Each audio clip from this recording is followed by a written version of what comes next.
আজকের এই আলোচনায় সবাইকে স্বাগতম। আমরা সোজা চলে যাব সি প্রোগ্রামিংয়ের একেবারে মূলে, আর হাতে কলমে লিখব আমাদের প্রথম প্রোগ্রাম।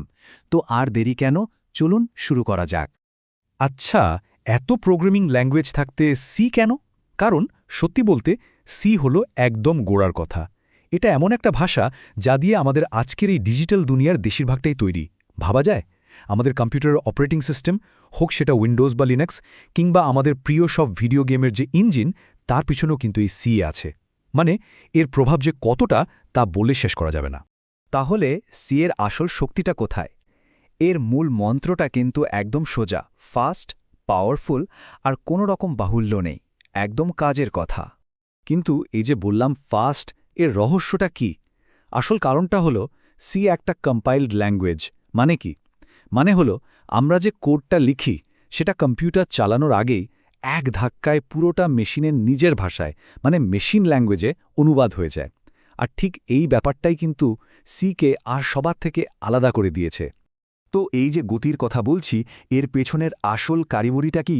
চলুন একটু গভীরে গিয়ে দেখি কিভাবে আমাদের লেখা কোডটা মেশিনের বোঝার মতো ভাষায় বদলে যায়। এখানেই আসল প্রশ্নটা চলে আসে, তাই না? এই যে আমরা মানুষের পড়ার মতো কোড লিখছি, সেটা কিভাবে এমন একটা ভাষায় পরিণত হয় যা শুধু মেশিনই বোঝে? ব্যাপারটা বুঝতে হলে আমাদের কম্পাইলার আর ইন্টারপ্রেটারের পার্থক্যটা বুঝতে হবে। দেখুন, একদিকে আছে কম্পাইলার, যেটা সি ব্যবহার করে। এর কাজ হলো পুরো প্রোগ্রামটাকে একবারে মেশিনের ভাষায় অনুবাদ করে একটা আলাদা ফাইল তৈরি করা। ব্যাপারটা অনেকটা এরকম, ধরুন পুরো একটা বই একবারে অনুবাদ করে ফেলা হলো। আর অন্যদিকে আছে ইন্টারপ্রেটার, যা পাইথন বা জাভাস্ক্রিপ্টের মতো ল্যাঙ্গুয়েজ ব্যবহার করে। এটা কি করে? এটা কোডকে এক লাইন করে পড়ে আর চালায়, ঠিক যেন একজন দোভাষীর মতো। বুঝতেই পারছেন, এই যে একবারে পুরোটা অনুবাদ করে ফেলার ক্ষমতা, এটাই সিকে ওই অবিশ্বাস্য গতিটা দেয়। তাহলে একদম সহজ করে বললে কম্পাইলারের কাজ কি? এর কাজ হলো আমাদের লেখা সি কোডটাকে প্রোগ্রাম রান করার আগেই মেশিনের ভাষায় তৈরি করে রাখা। এই যে আগে থেকে প্রস্তুতি নিয়ে রাখা, এটাই কিন্তু আসল খেলা। তো থিওরি তো অনেক হলো, এবার একটু প্র্যাকটিক্যাল কাজে নামা যাক, কি বলেন? চলুন এবার আমাদের কোডিং করার জন্য যা যা দরকার সেই টুলকিটটা গুছিয়ে নিই আর আমাদের এনভায়রনমেন্টটা সেট আপ করে ফেলি।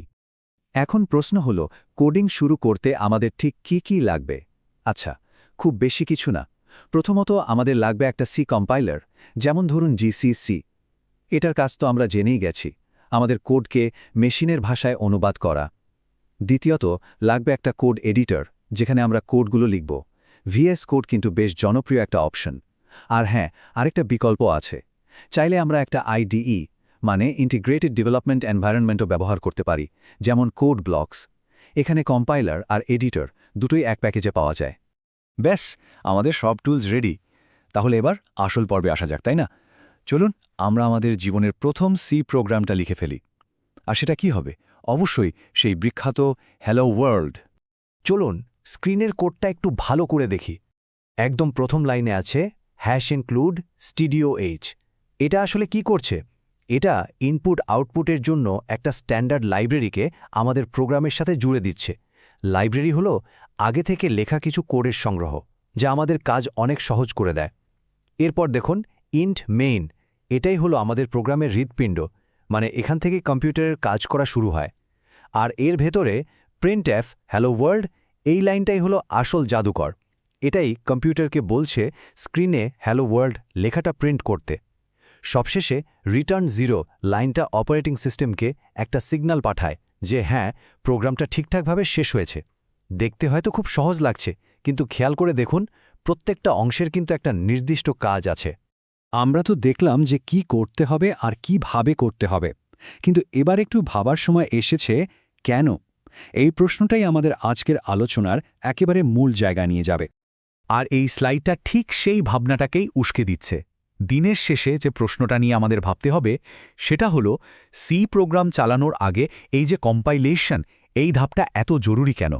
এটা এমন কি সুবিধে দেয় যার জন্য সি হাই পারফরম্যান্স প্রোগ্রামিংয়ের দুনিয়ায় এত গুরুত্বপূর্ণ?